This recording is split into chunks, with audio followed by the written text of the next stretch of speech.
$3.56 a gallon, just passed it. It's about the lowest it's been in the past few weeks. I don't know if we're having a oil shortage, oil surplus. What's going to happen here? The economy doesn't look to be the greatest.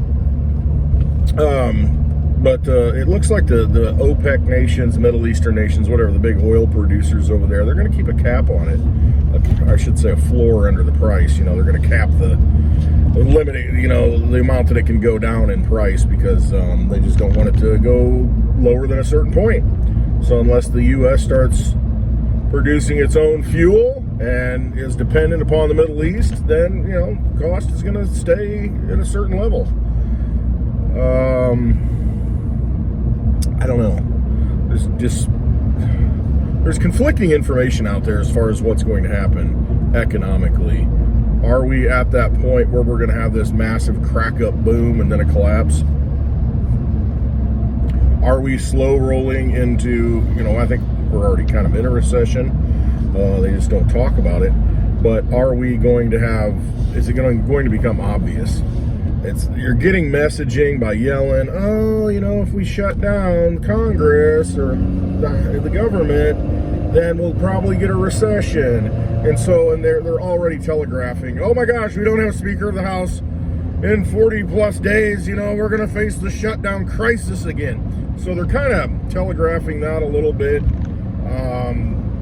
Yeah, I don't know. Bond rates or treasury rates, they're going way up. I think I saw yesterday that the mortgage rate, the average mortgage rate in the U.S. is 7.88%. That's bad. I think Jamie Dimon of JP Morgan Chase said that if we go to 8%, look out.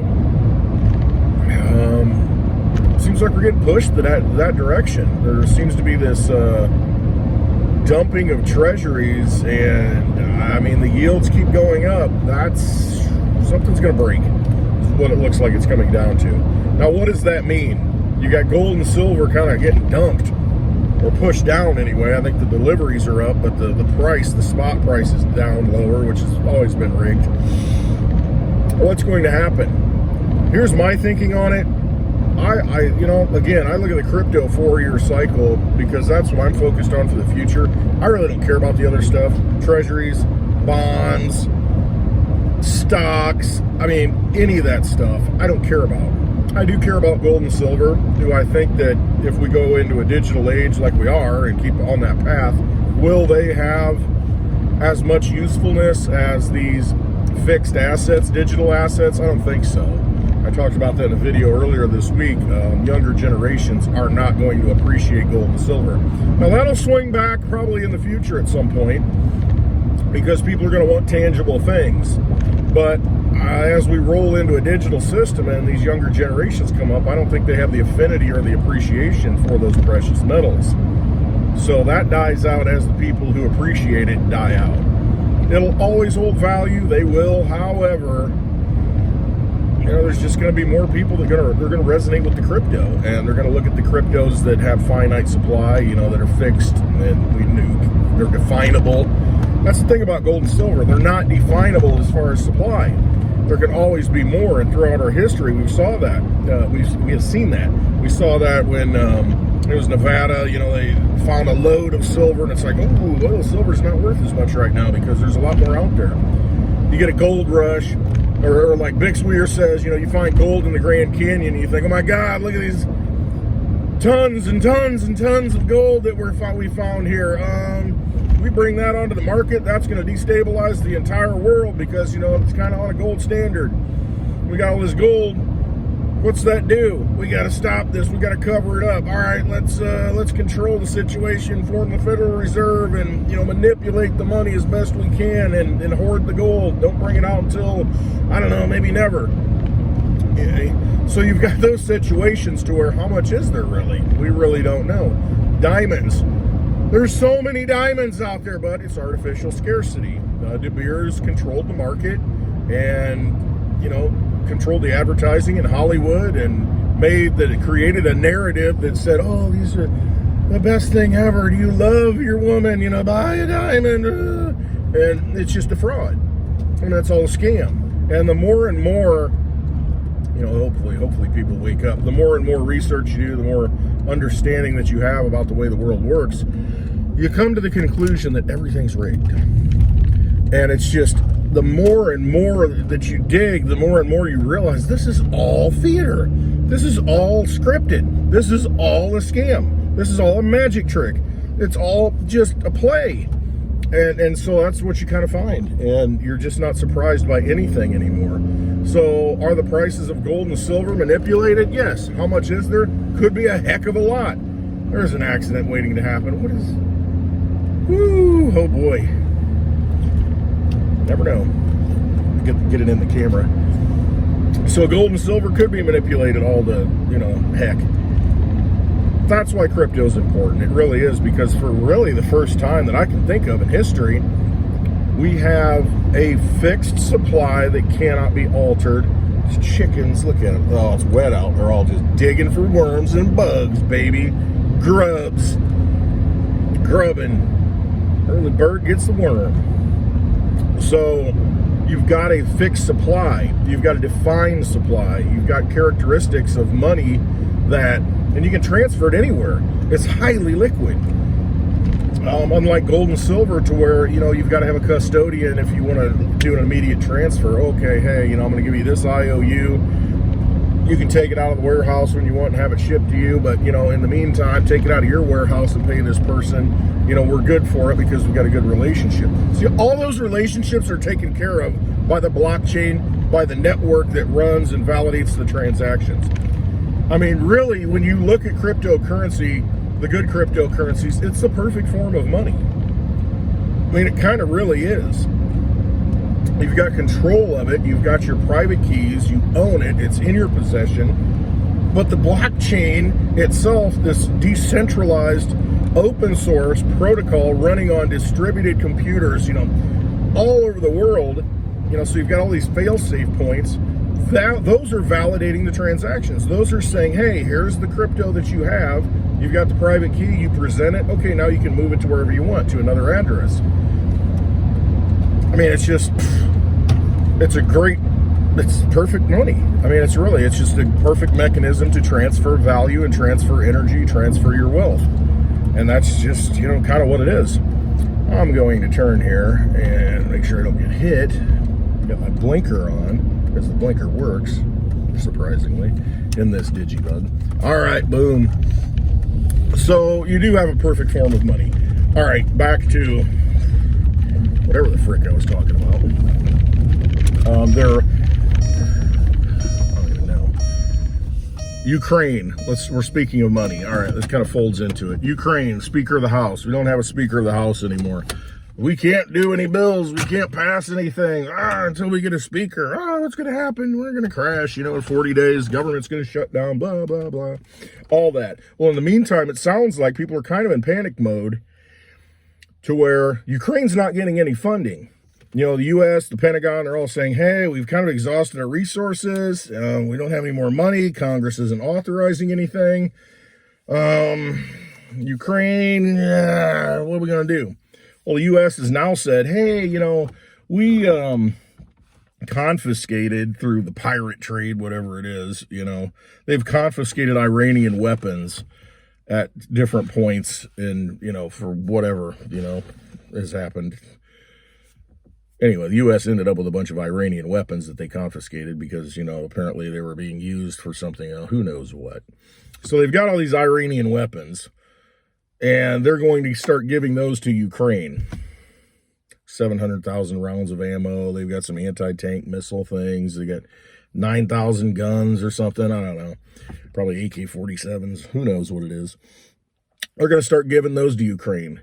And I'm thinking, you know, most of this stuff is boots on the ground, you know, guns and you know, that ammunition that goes with the guns. I mean, do they have the people power to even do that? They need high-tech weaponry if they're going to win this war.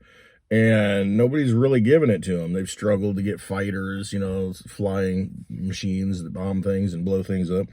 They've got a few tanks, but they just don't. They can't compete with Russia. Russia's just got too many people, too many resources, and you need to keep that flow of money going to just try to maintain and keep your head above water. Where it looks like the money's kind of gotten cut off because you don't have rhinos in there controlling the house anymore that are, you know, making deals in the background, you know, funneling money to Ukraine, putting their little flag, Ukrainian flag, you know, in their coat pocket.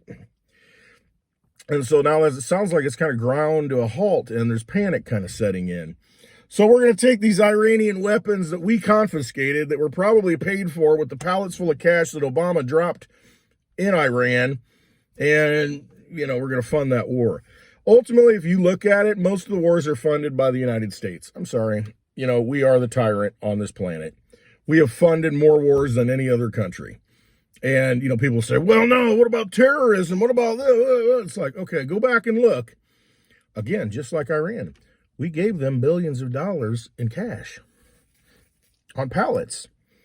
And now we're confiscating, you know, we're sending Iranian weapons that we've confiscated because they were used in some sort of illegal terrorist activity. And now we're going to send it to Ukraine and fund that war, keep that war going. You see where the money came from, though? You see where the source of the money came from? Where does the source of pretty much all money in this world come from? Federal Reserve, the U.S. Congress. So, I don't know. I just make the argument that we are the biggest, not us, the DC corporation is the biggest criminal war-making machine in the world. Bar none. You know, so what you think you're waving the flag for and serving, you know, America, it's a different America than what these people are actually doing. You know, we have ideals, you know, apple pie, hot dogs, you know, s'mores in the fall, you know, all these things. We have different ideas of what America and Americana are. They know that, and they hijack those emotions, and then they pull them over into their vampire casino, and then, you know, foment war and do all these nasty things and call Putin dictator and, you know, all the people that they don't like that are, you know, a bulwark against, you know, the encroachment of the American empire. They call them dictators. They call them evil. But you got to look at who has more military bases around the world. Who starts more shit around the world? It's the corporation in DC. All right. So that looks like some of the funding might be cut off, you know, so we might not be able to have that little war at the frontier anymore. And so we got to keep, you know, what are we going to do? And so I think this is a good opportunity to see these people outed. Pay attention to the ones that are supporting that war, that are saying that, oh, this is terrible. You know, we you know, the number one thing that U.S. needs to do is fund Ukraine. And you got McConnell saying that. You got, the little clown guy, Lindsey Graham from South Carolina saying that. I mean, these people it's obvious where their hearts lie. They are part of the war machine. Because, you know, when you've got war, you get a lot of money flowing. It's unaccountable. All this money that went to Ukraine, there's no accountability. Where did it go? Zelensky's wife makes a trip to, I think it was New York, and spent $1 million on clothes and jewelry. This guy's a billionaire. He's got multiple million-dollar mansions. Multiple multi-million-dollar mansions all over the world. Got one in Florida, I think. Zelensky, the actor, you know? The actor?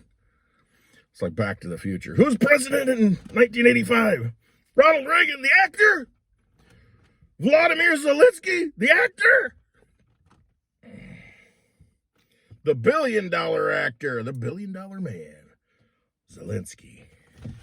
I just love it when he was on stage with Trump back, you know, when Trump was president, and says, you need to talk to Putin about your problem. He can help you fix your problem. And Zelensky's just like a whooped pup, knowing he's not going to get any money from the U.S., Go F yourself. You work it out with Putin. I mean, I love that moment. It was a great moment.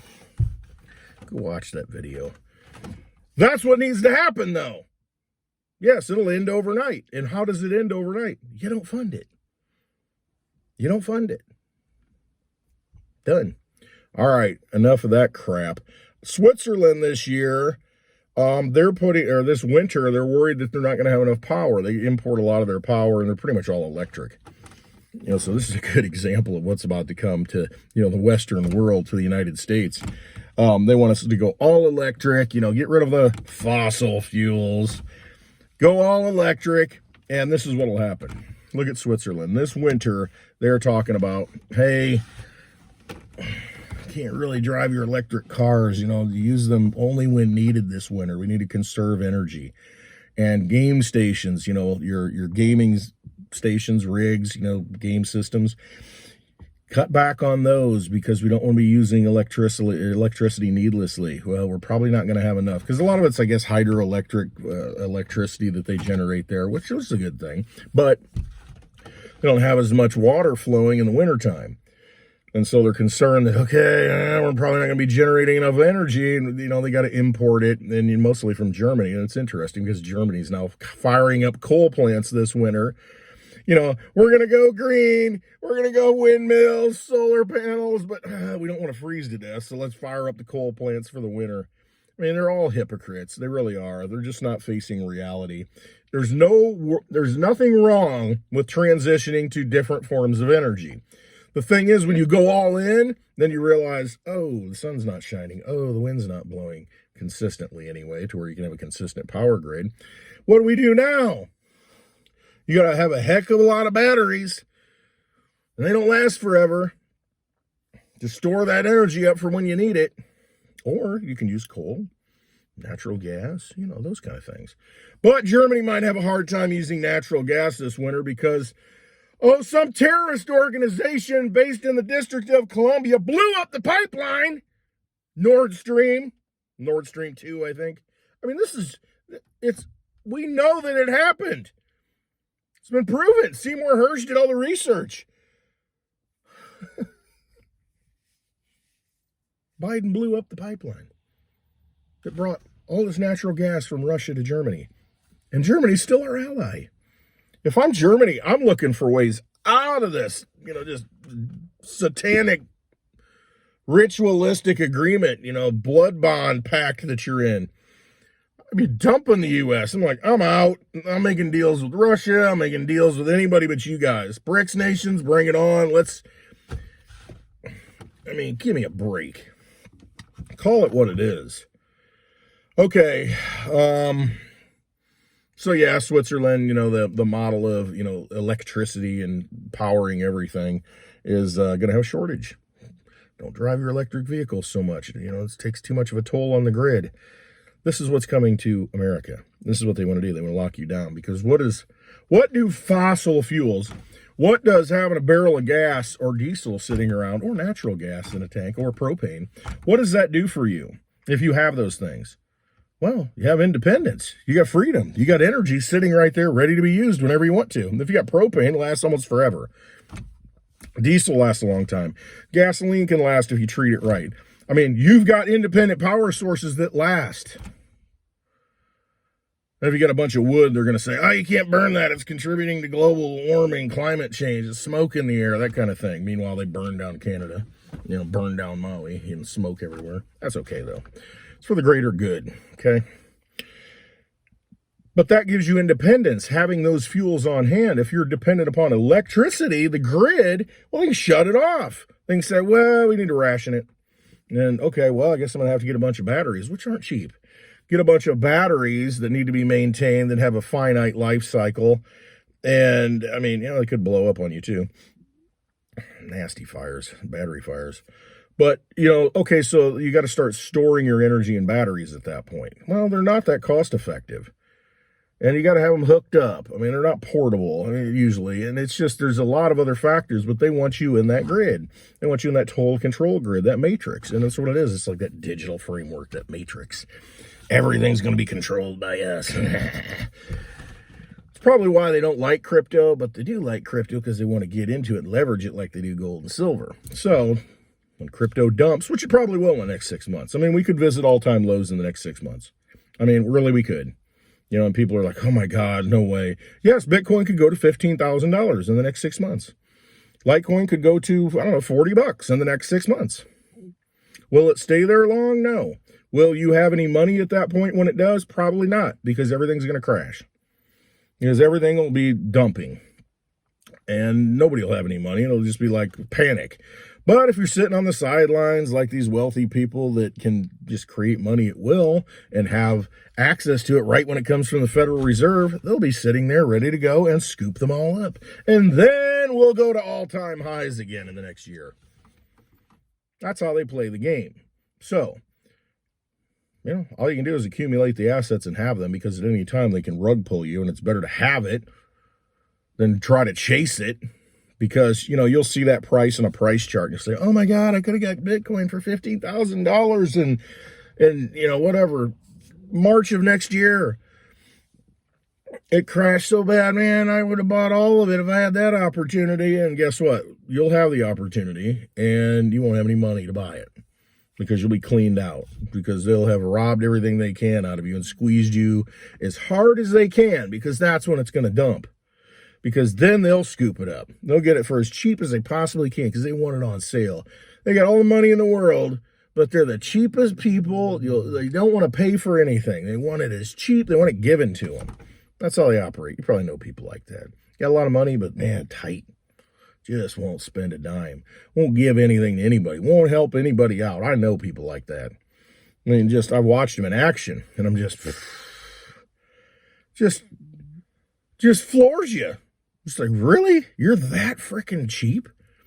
But they are. That's why they got money. And they're just, they're a different breed. They're almost reptilian, cold-blooded. They just don't care. They're not human. All right, anyway. So those kind of events could happen. Hey, Mayorkas, the DHS secretary says, hey, we need a wall. We need to build the wall. Department of Homeland Security chief says, we need to build a wall. It's really bad. People are just flooding in. We need to build a wall. Why now? Why now? All this stuff is planned. It happens for a reason. Ask yourself, why are they wanting to build it now? Don't know. You got all the governors, Democratic governors, even Big Prickster here in Illinois is like, money's not going to fix the problem. We got too many people coming in. I had a dream last night, too. Had a dream last night. And it was a local town here. It was through the town. The town's kind of spread out. It's not like, condensed. It's like spread out quite a bit. And so, it's long. And so I had this dream that all along this town, all the way and almost to Peoria, all down, in this whole corridor, there's nothing but ethnic and foreign, just celebrations going on. Just this massive celebration. There's all these people, from different countries here. And I'm like, what are they doing here? I can't believe it. Why would they come here? And there's no housing, of course. You can't even, no houses on the market, nothing for sale. But it was just, we're putting them up here. We're putting them up here. Of course, it's all the stuff, that's going on in the big cities. But I'm like, oh, my God, does it come here? Is it going to come here? And if it does, we don't have the infrastructure to support it. There's no housing here. What are they going to do? Just have tent cities? So, yeah, I had that dream. Oh, man. So, yeah, it kind of folds right into, you need to build a wall, control this flow, because right now it's just getting chaotic, and you can't do anything about it. The governors can't do anything about it, and it's an invasion. And it's just an engineered invasion. So now they want to build a wall. Gotta love it. Got to love it. All right, you still got a chance to win your $1.4 billion and make a change. Make that change. You'll walk away with about $700 million. After taxes, you probably get about $400 million. So we're getting to the point where you might get a $500 million, if it rolls over again, walk away free and clear. Do whatever you want. What would you do with it? How would you change things? You got all this money, which is really nothing, because I think every day the U.S. government is just going in debt another $1.4 billion, billion with a B, a day, just creating money they don't have. So what would you do with half of that? Ask yourself that. What kind of change could you make? Could you be more effective than the national government? You'd probably take that money and go build the wall yourself. That'd be a pretty big thing. Probably have a big statue, monument to you for doing that. Build a legacy. I don't know. A lot of things you could do. I wouldn't be sitting in dollars, though. I'd be doing something with them. It's a good question. What's your freedom? You got that kind of money? What freedom boxes would you check off? What would you do with yourself at that point? Ask yourself that. All right. Have a happy Thursday. Love y'all. Tune in 4 p.m. Central Time on Blind Dave's channel, YouTube channel. There's a link below in the description. We are going to have an episode of Hash It Out today, and we are going to have Josiah Spackman from DigiByte. See what he's working on. He's real big in the DigiByte development and community a few years back, and he's been kind of quiet lately, kind of working on other stuff. So let's see what he's up to. I know there's some questions. Jump into the chat and ask questions, and let's see what he's got to say. Excited to hear from him. All right. And then, of course, tomorrow at 4 p.m. Central Time on the lovely Litecoin Lisa's YouTube channel is going to be happy hour, 4 p.m. Central Time. It will be about 62 degrees and rainy. And yes, it's going to be bourbon weather. I'll probably still be wearing a t-shirt. I don't know. When it gets cold enough, I'll wear a tank top. See, that's my natural way of wanting to go. No, I'll be putting the sweatshirts on if it gets really chilly, but it's not to that point yet. We've got several weeks to go before it gets that chilly, before I turn in the flip-flops. All right. Have a wonderful day. Love you all. Thanks for listening to me rant, and trust yourselves. You got to trust yourself. That's really what it comes down to in all this craziness. A lot going on, a lot of changes happening. We don't know what the direction is, what the future is. There's a lot of speculation. This could be the routing out of the bad guys, or at least the exposing of them. And really that's what I mostly want, is expose them for everyone to see. Then we can make our own decisions instead of being led. Let's get these evil vampires out in the light. Then we won't give them our energy. See what they've been doing in the darkness. Stay out of that casino. Get your wealth in your own possession. Look into Litecoin. Way undervalued cryptocurrency. Does everything Bitcoin does, but better. All right. Love you all. Have a wonderful day.